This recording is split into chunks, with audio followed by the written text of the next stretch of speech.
Gosh, pregame show. I've been traveling the past week and have not played any music, have not watched any. Oh, yes, they do.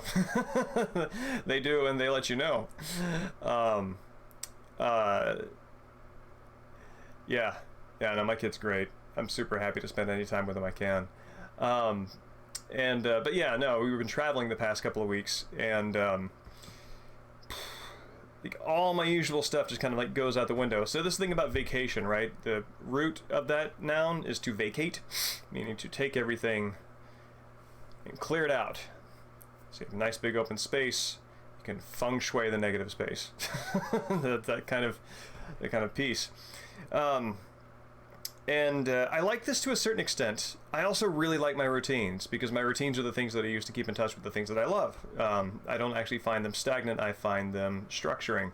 So, having to reestablish and recreate those takes a little bit of work, because everything gets vacated, and then you have to bring the stuff back in that you want, which may be true about all vacations. Play more Monkey Island? What? That is some hot nonsense right there. No, I will be playing more Monkey Island on... What? Y'all are in on this, aren't you? I swear it said Demon Souls when I did the fire thing. Anyway. No, I don't! This needs to fix its business! What it needs to do. No, it said Demon Souls when I used SLOBS. Yes, this is the true revenge of LeChuck. Evening all. Dustin, Shogi, and Dan. Okay, good. Weird that the notification said that. But yeah, so in the absence of that, I still managed to get some good discovery done. So the beach that I went to, I found this on it as we were walking down. I'll show you this. Saboteru.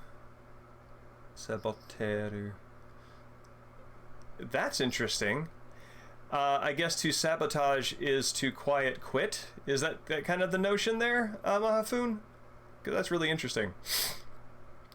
So I was walking down to the beach, and with my son, who is a little one, and had him by the hand, paying attention to the ground nearest in front of them. Then I happened to look up, and just in like the near 10-foot distance, I saw this on the ground. Now that might look to you like a weirdly prepared chunk of steak, but it is in fact not. That is 2 pieces of 2x4 like this, with another one that appears to have been once there like that, with a ton of rusty nails sticking out of it. And that's not great, especially if you are doing what I do on a beach, which is to run around with a kite and not look at where you're going. There was in fact a shipwreck, or at least a landed ship that drifted ashore, and by ashore I mean really ashore. Oh yes, I like to run. I like to run with a kite barefoot when possible, and public beaches are usually pretty good about that, because at least the ones in Washington State, I know, because Washington State puts a lot of money into maintaining, its public natural areas. So this is really a one-off, right? There's like no litter out there, nothing metal, nothing like that. And so yeah, it's like I kept telling people that this will give you sea tetanus, and everybody keeps insisting that's just normal tetanus. And I don't think I can emphasize enough that if you add the word sea as a compound to anything, it immediately gives it greater gravitas, it makes it cooler, it makes you wish you didn't get it, and also makes you happy that you have the story to tell where you can say, I got sea tetanus. Like, anyway, so I've had this conversation multiple times since discovering this. It might well be a piece of shipwreck. I think that, so I of course, liking junk, captured it in a blanket and am in the process of disinfecting it and going to do something with it. I don't know. I might just throw it away after a couple of weeks, but for the time being, it's a curiosity, and I'll see if there's any kind of found sculpture thing I can do with it. 26 years overdue for your tetanus booster. No, I and everybody else I know have our tetanus shots. So obviously you don't want to like tempt fate with that. Handle with care. But yeah, there are ways of disinfecting this thing and cleaning it that just go with standard driftwood. Let's see. Oh, and I did happen to get... Oh yeah, there you go. There's the top down. You can see just a ton of nails. It's like, man, it's like, it's amazing how this thing clearly, whoever lost it clearly didn't want to lose it. Anyway, so I think that's neat. For reading, let me see if I can reorient this here. Yeah, I know, it's the sort of thing where you're looking at it and you're like, oh, okay, I want to be careful with this, but yeah, see what you can do. Let me rotate this. Doop, there we go. Pardon me while I fiddle around with the formatting. I could not get both pictures up at one. Nobody wants to get shivved. That is correct.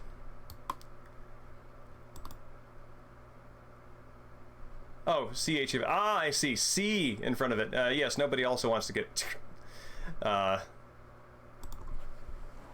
Oh, unless you like going to the hospital. So, I finished reading this fella right here.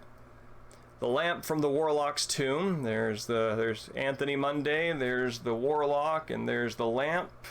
And where are we?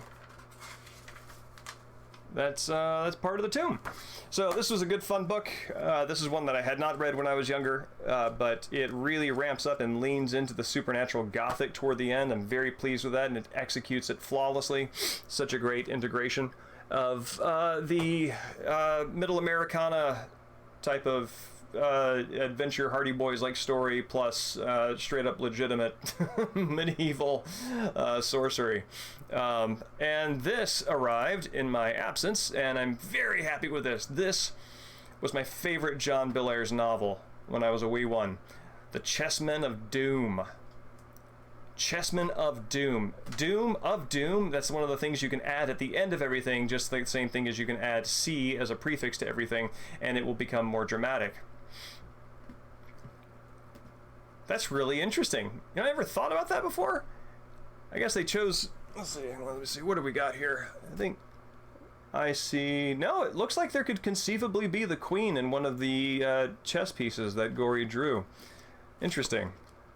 Huh. Well, guess that's a bias of the time, isn't it? But yeah, so you can see there's a statue of a man with a top hat pointing to his own grave. I want a statue of myself pointing to my own mausoleum with Resurgam written there at the bottom. I will return. Oh, and there's the back. This is another lovely dramatic moment where one of the busts fell from on top of the colonnades and fractured, and there was a human skull inside. It's rad. And then this is like, oh my gosh, this is such a wonderful thing to have encountered during formative years, because it really was very very sort of like taste influencing, especially as an introduction to Edward Gorey. This is the frontispiece there, which, as you can see, is some sorcererish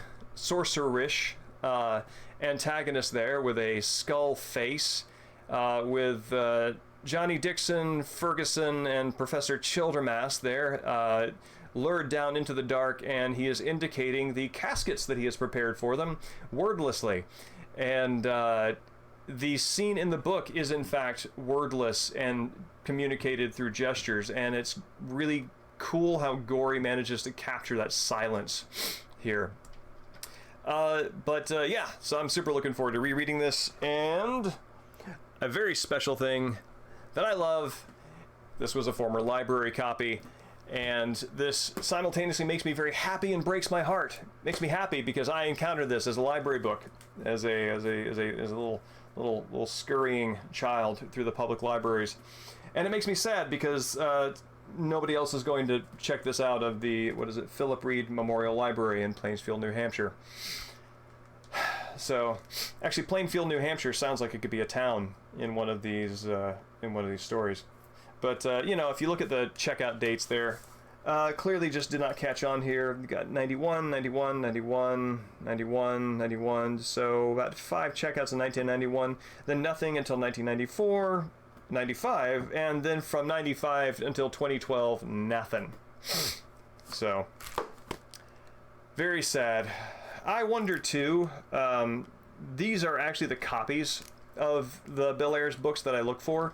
Both because this is, in fact, the tactile form that I read these in, and that's, I mean, as long as I'm going for nostalgia, go whole hog, right?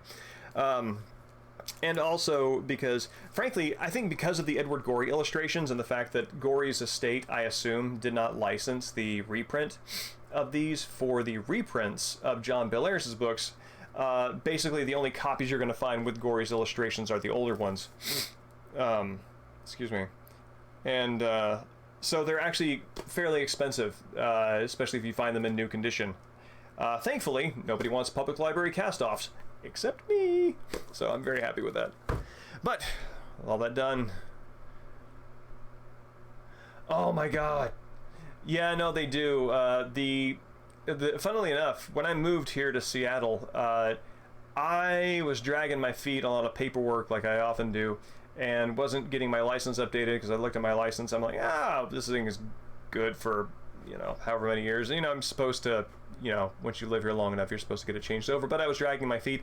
And then I found out that if I got my license changed over, I could get an official King County Library System card. I could be an official member of the KCLS, and that was what did it. And let me tell you, that decision has paid off in spades, because the KCLS is amazing. It is an amazing library system. I love it. It is the second largest library system in the entire country, second only to the New York Public Library System. So, and when I was thinking about moving up here, the librarian said that I could like apply for a temporary card and check something out. They just trusted me, and I was like, oh no, I haven't moved here yet. I don't trust me to check out a book and then return it if I don't live here. So, anyway, wonderful library system, wonderful librarians, wonderful books. I know, it's so good. Makes me so happy to be here. Anyway, but yes, make friends with the library. They will stick with you wherever you go, unless they fall on hard times and sell everything off. Seattle is very cultured. I think Seattle is documented as one of the most literate, well-read cities in the U.S. Walking around my neighborhood, I can go to almost any block has a little library, you know, one of these little small house-shaped 3-shelf structures with a glass pane front, and you know, it's like leave a book, take a book kind of thing. They're everywhere here, and I found a few good kids books there, and I've even found I think a Philip Roth book that I didn't know existed that was wonderful to pick up. So, yeah.